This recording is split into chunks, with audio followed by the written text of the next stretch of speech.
use avoidance to play it safe. In case we haven't met yet, I'm Jess Exco, the sole founder of Life in Confidence. And you know that quote by Carl Jung? Whatever you resist, persists. And that is the same when it comes to avoidance. Whatever we avoid will always come back to you until you confront it and face it. Why is it that this is needed? Why do we need to face our fears and the discomfort? Because life is showing you that there is something inside of you that needs to change, evolve, and grow. Otherwise, you wouldn't appreciate the beauty of authenticity and sincerity, especially when it comes to communicating our needs and our feelings and our opinions. And to put this into perspective, this has been a common pattern in my female friendships or acquaintances. And I noticed that whenever I tolerate an avoidance behaviour, it would trigger me.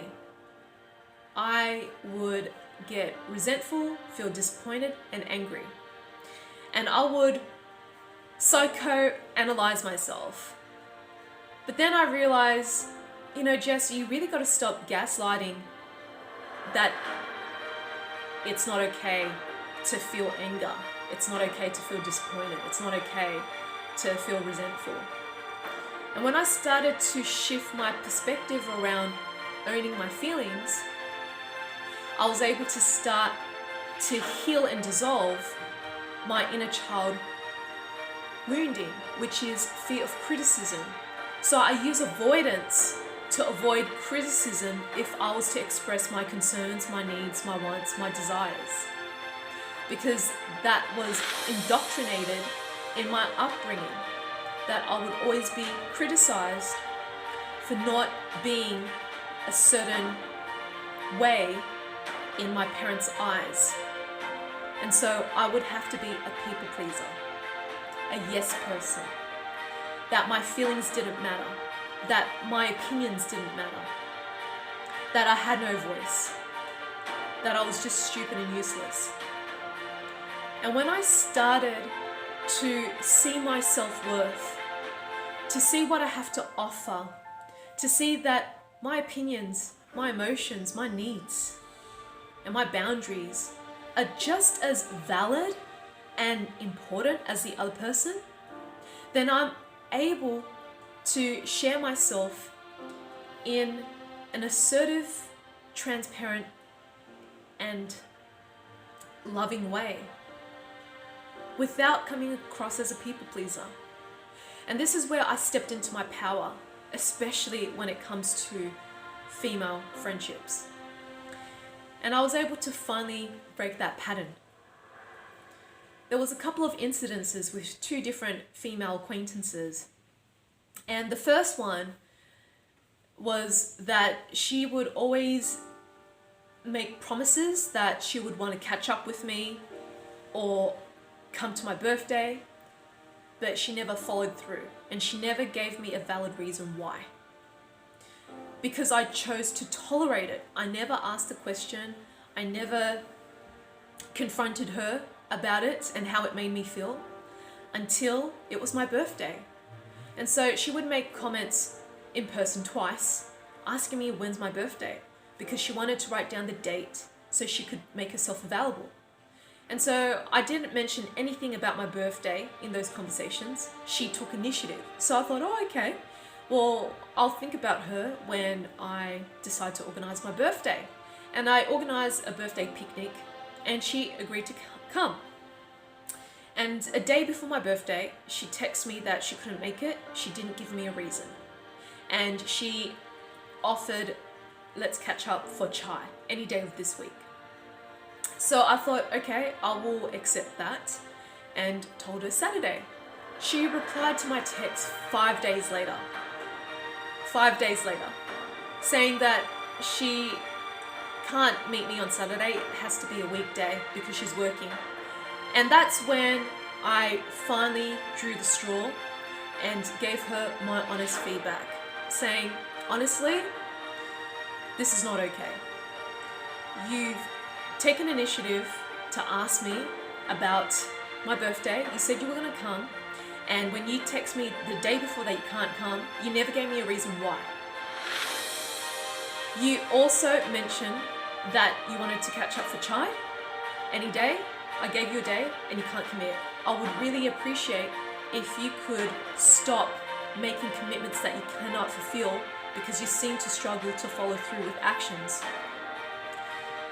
And if you were to commit, use your actions to follow through, because I really struggle in trusting your word, which is integrity. I'm not interested in continuing this anymore, and I would like to be left alone.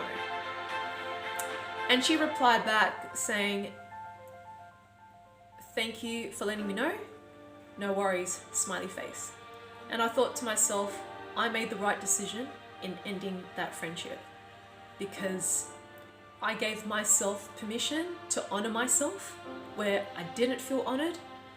And I also applied this in the other scenario with a second acquaintance. However, the scenario turned out so much more better than what I expected. And we were just having a casual conversation, and I felt she was forcing me a spiritual perspective on a comment that I made that I didn't ask for. I didn't ask for spiritual advice or coaching. And I went back home and I processed it, and I asked myself, was it right for her to say that? Did it come from a place of judgment, or am I overthinking it? Did I really say something wrong? And I felt into it, and I felt there wasn't really anything wrong that I said. It was just an observation that I've experienced in a certain suburb, and I felt the energy of it.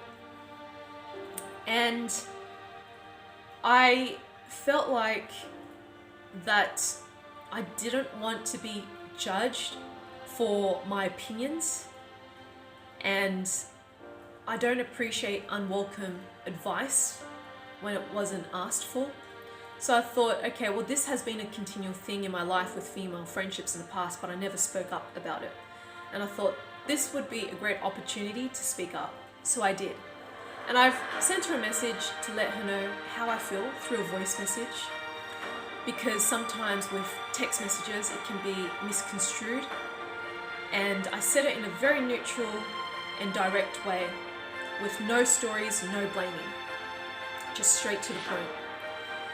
And I just said, it was really great seeing you, and I just wanted to let you know that when I said about this comment, I felt like you were giving me advice that I didn't ask for, and it came across as forced and judgmental, and I didn't feel comfortable. I would just appreciate it if you could respect my boundary and not provide advice unless I ask for it.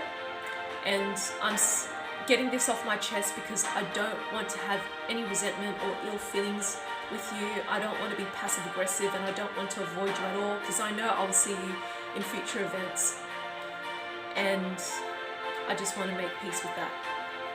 And it was well received, and it was a really emotional experience for her, and she clarified and confirmed that yes, it was coming from a place of judgment because she was triggered and she was feeling anxious, and it was the certain word that I said that triggered her.